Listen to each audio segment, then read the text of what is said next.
Yes, guys, how you doing? Welcome back to the Spurs Talk Show. Back on the walkies today. I hope you're all happy and healthy, doing the things that you love. With those you love to do them with, I'm guessing at the moment a lot of you probably wouldn't include watching Tottenham Hotspur. Another abject performance yesterday afternoon. Disappointing on so many levels. Disappointing probably doesn't even meet the correct standard of adjective to describe essentially what was just an unacceptable level of output and input from the team. We spend a lot of time at this channel and around the community talking about, why the reasons that we play the way we do. Is it the players not being good enough? Is it the manager not being good enough? Has he had enough time? Has he had enough money? Is it the closing of the gap with other teams in a very competitive league? There's, in my opinion, more than enough ammunition for anyone that's polarised in their beliefs on those things to be able to form a valid argument, but then also face a fairly valid argument to the counter. And I think where that lands, where that makes you land reasonably, is that it's a little bit of both. I always use the pizza pie analogy. The problems at Tottenham Hotspur go far deeper than a manager that may or may not have the stones to build momentum, the sort of gravitas and the propensity for success previously in his career to be able to commit you guys into the mindset that he's the one that's worth backing. Obviously mixed feelings about the ownership and what they've done over the 25 years, or at least for the most part in the 6 years since our Champions League final appearance. And of course the players. It's not so much about not spending the money, it's been about whether we spent it correctly. Are we looking for talent versus specificity in our targeting and our player profiles? I think a lot of the times at Tottenham it seems like we don't have a plan, and that obviously stems from the top. We don't have a sort of purposeful vision that we're trying to create.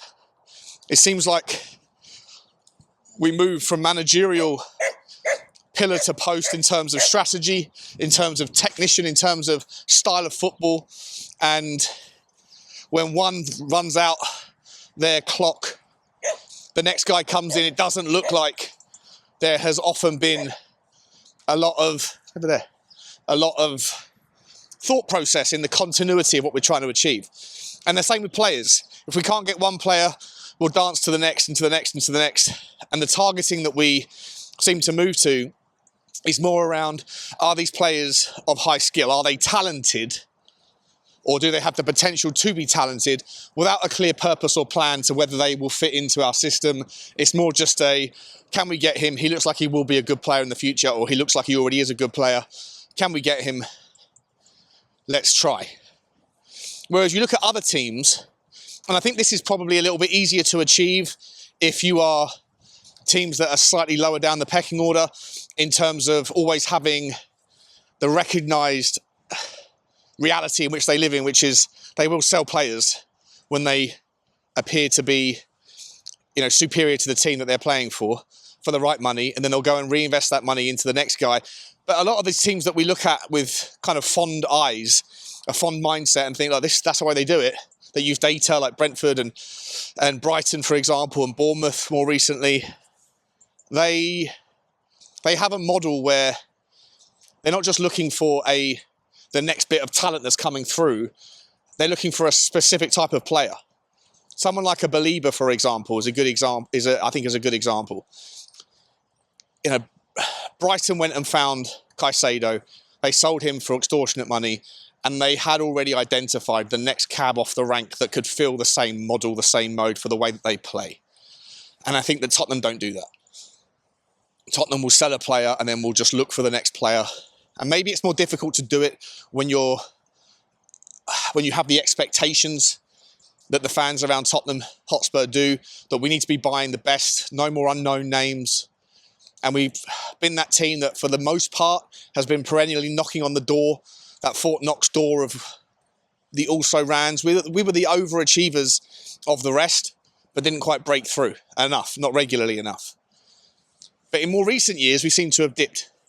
And I think a lot of it comes down to the lack of a cohesive, coherent plan around what it is we're trying to achieve. And again, I say that with managers in mind, with players in mind, with everything apart from the commercial side. Although, there now seems to be question marks around some of those things as well.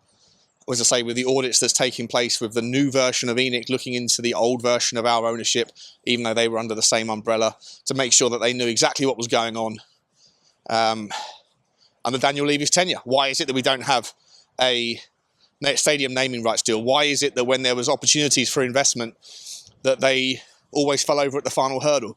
Maybe everything wasn't quite as clean and clearly optimized, even in that department, as everybody assumed for a while. But certainly with the on-the-pitch stuff, there's a lot of room for improvement. And I think that we now find ourselves once again talking about a horrendous match, a horrendous performance, and we discuss whether it's the players that aren't good enough or it's the manager that isn't good enough, as though it has to be one or the other. And to me, I think, as I've been trying to get this point across here, by going a bit 10,000-foot view, I think that two things can be true at the same time, or maybe multiple things can be true at the same time. Are the players good enough? Possibly not. Not in entirety, not in totality. We all know that we need more talent and certainly different profiles of players than we currently have. Are the players more capable than what we're seeing? Yes, 100%. Is the manager good enough? If the players aren't necessarily good enough, does that mean that the manager is just being thrown under the bus if he gets sacked? Not necessarily. Maybe he isn't the guy either. Maybe the manager isn't good enough. And Bugsy, stop barking, mate. Stop it. She's got her opinions too. I apologise. Oh, just smacked the camera as well. Oh, talk about a little bit too much in the way of overexertion there. Is it possible that both the manager isn't good enough? Maybe he was actually just the beneficiary to some degree, more than we previously thought, that he was the beneficiary of the model at Brentford that identified superstars, and he was just a benefactor of that talent, and that maybe he's similar to Graham Potter in that regard. That Graham Potter was, given the credibility of being an unbelievable nurturer of talent at Brighton, because look what he did for Caicedo, look what he did for McAllister, look what he did for Cucurella, when in reality, he went on to other clubs and it didn't work out. There wasn't enough sample size to know if that's the case at Brentford, but you can look at Brighton, which has a very similar model, and see similar kind of outcomes. So it's possible that Thomas Frank isn't good enough. It's also possible that the players are better than what we are currently seeing, but also not good enough to meet the expectations of a fan base that I've said to you since the first time I ever pressed record on a camera are the victims of an artificial high. Expectations were set after the Champions League final, and I think that they have been the slowest thing to decline at Tottenham Hotspur. Everything else has declined faster than the expectations of the fan base, and I think that's part of the issue as well.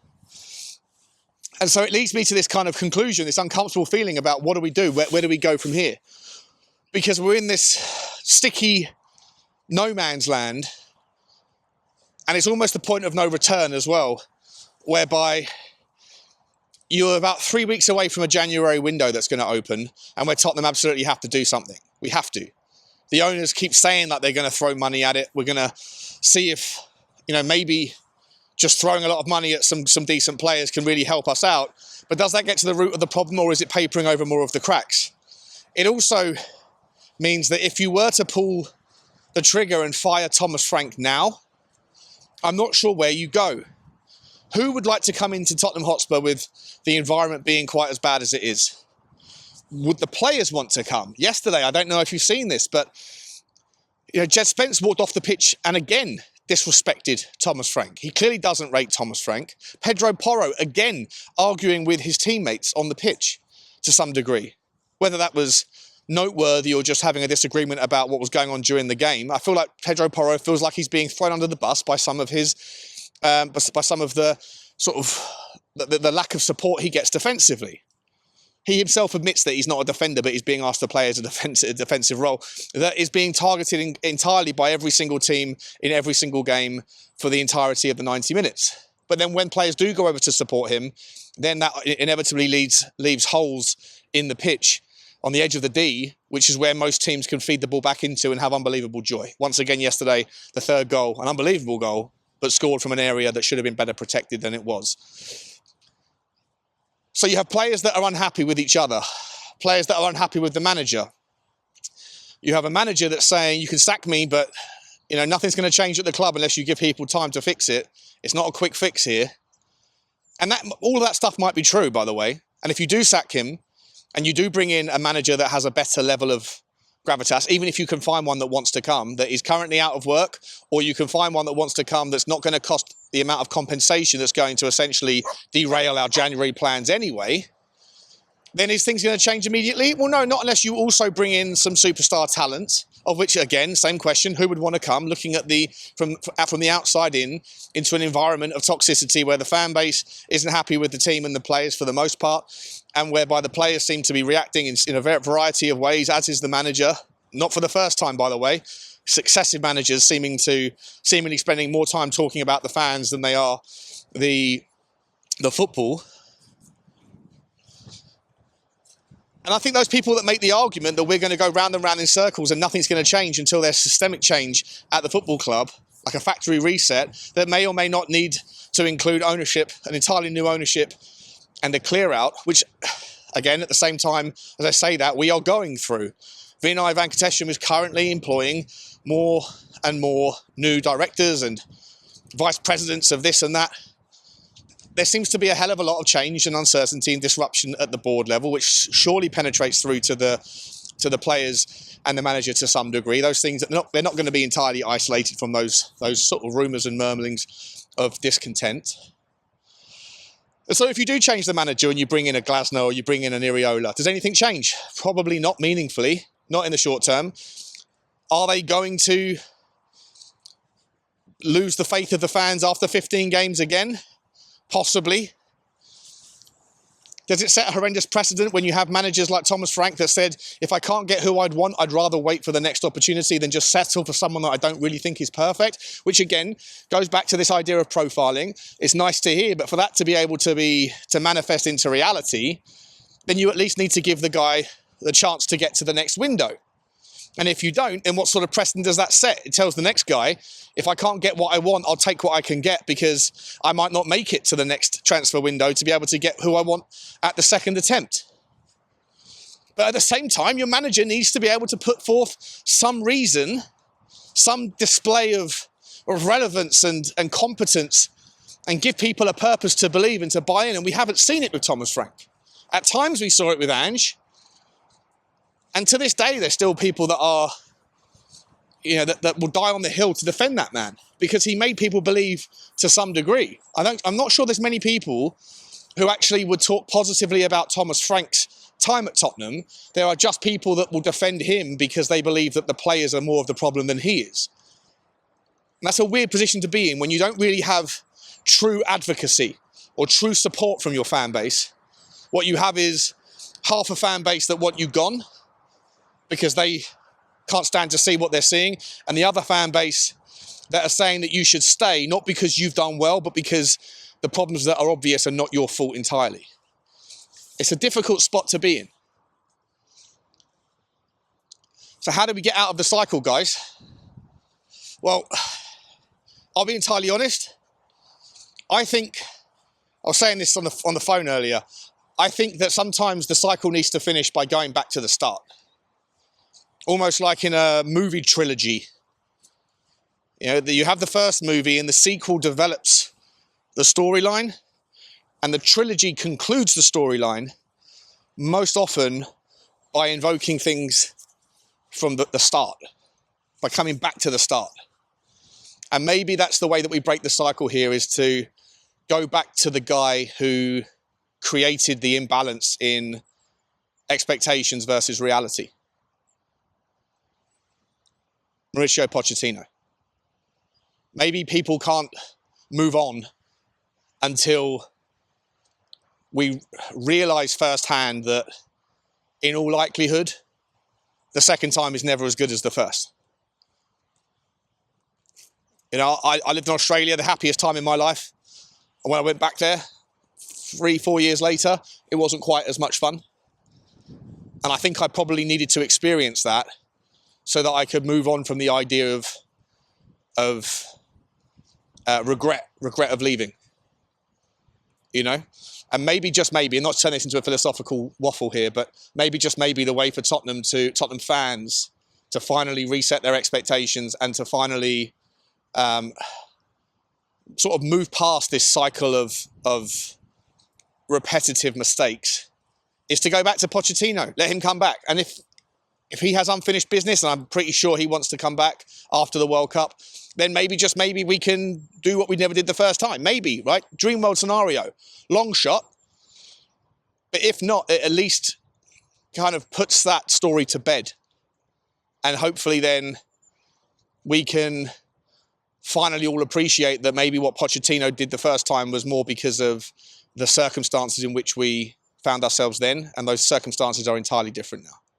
At the same time, the club needs to invest heavily and back a manager, but not just with high talent, but with specific need profile players that are born out of an ideology and a strategy in which we're supposed to be playing football, which it doesn't look like we ever do, as we move from one manager that plays pragmatic defensive football to one that tries to play more, you know, aggressive, to one that plays gung-ho, to one that goes back to being more balanced, but ultimately looks incredibly risk-averse for the most part.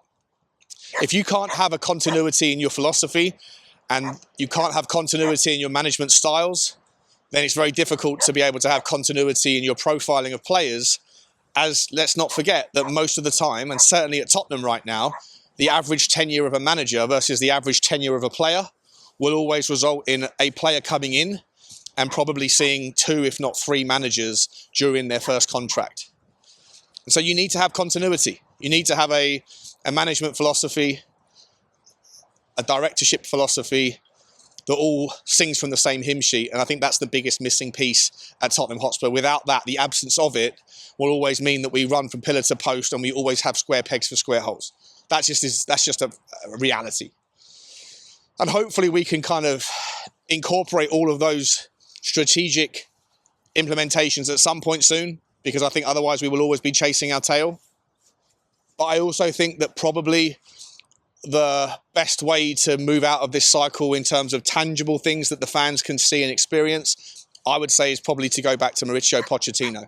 And we can't do that until after the World Cup, at least, at earliest, in my opinion. So on the basis of that, if you agree with me, let me know, by the way. And I forgot to ask, smash the like button, smash the subscribe and all that jazz. Notification button should be squeezed. I do apologise about Bugsy. I'm going to go and throw the ball for her in a second, but let me finish this video off.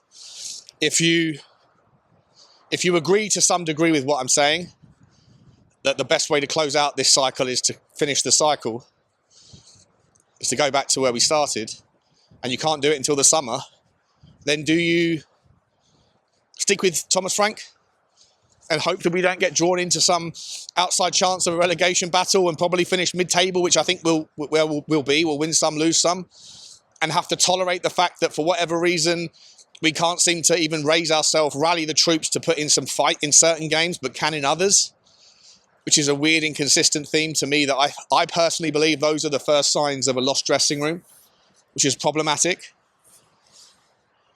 And do you back him in January? Do you give him what he wants, or do you let the club decide who the players are going to be? And let that philosophy be slightly ahead of where we are with the management. Sort of like what Marinakis did with his purchases in the summer. He wasn't buying players for Nuno, even though Nuno was still in charge at the time. He was buying players for a different model of football, which we then saw to be Ange. And that's been inherited by Sean Dyche. I'm not saying, by the way, that what he did, Marinakis, was the right way. I'm just using that as an example. Do you buy players more from what the club would like to see going forward, rather than just what the manager needs right now, if you've ultimately made up your mind that unless there is a dramatic shift and turnaround in the fortunes and the form of the football club, then you part ways with Thomas Frank at the end of the season? And if you do that, and if you're okay with that, then you know, we're going to go through these every couple of weeks or every week, and we're probably going to be out of the FA Cup relatively quickly. We probably won't go past, let's say, the round of the last 16 in the Champions League, and the Premier League will finish about where we are now. So the seasons are technically a write-off. Or do you get rid of Thomas Frank anyway and then give the job to an interim for 6 months on a 1-year contract, a 6-month contract, whatever, and then let them see whether or not they can manifest something for us?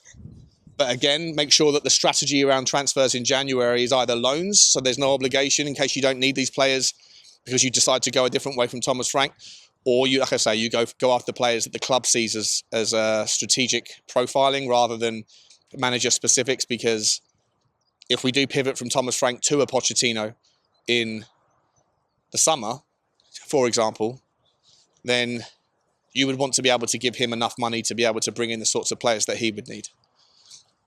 That's what I'm not advocating for Pochettino because I think necessarily he'll be a success. I'm saying this more from a kind of, what is the way in which this repetitive issue can somehow find a conclusion? And as I say, for me, I just think a lot of it comes down to fan expectations, which I've always said to you guys, I believe were artificially high following what happened in 2019.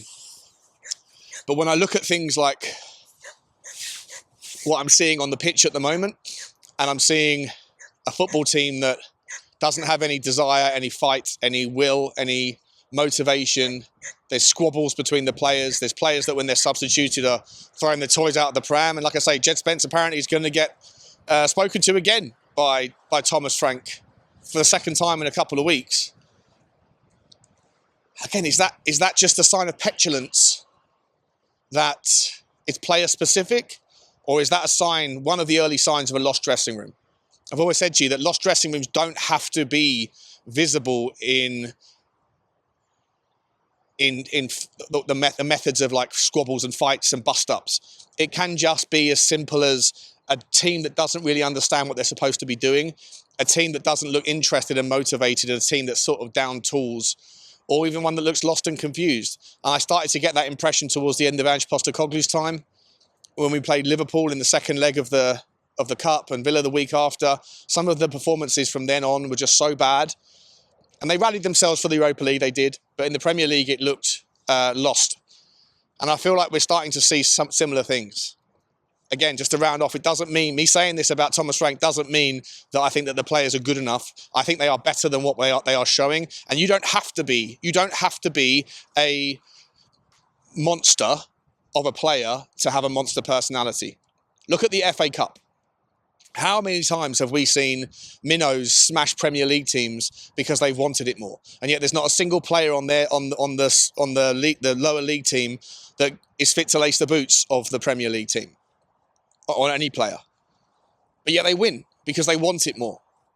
Talent and technique and skill set, those things are obviously necessary to be consistently successful, but the bare minimum that you should expect to see from players, and it doesn't require talent, it just requires, I don't know, self-discipline, motivation, and having respect for your performances, is to be able to put in the will and the desire to fight for things. And I'm not seeing enough of that. And when I do, it's very inconsistent and very threadbare in terms of the follow-through.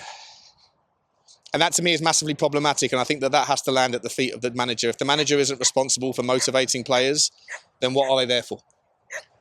Because we're not seeing it in tactics and we're not seeing it in temperament. So there's question marks.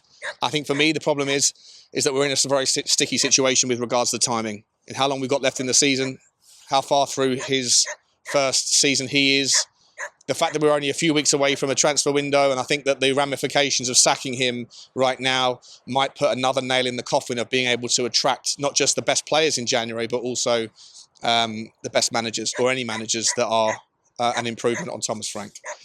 Let me know your thoughts, guys. Let me know your thoughts on this one. At the moment, I'm landing on, well, you know how I feel, serious Frank doubt, serious levels of Frank doubt, but I also doubt the efficacy of, and the risk reward and the benefits situation, the cost benefit analysis of sacking him right now. I really don't know. I really don't know. Let me know your thoughts. Like, subscribe and comment. And as always, bye-bye.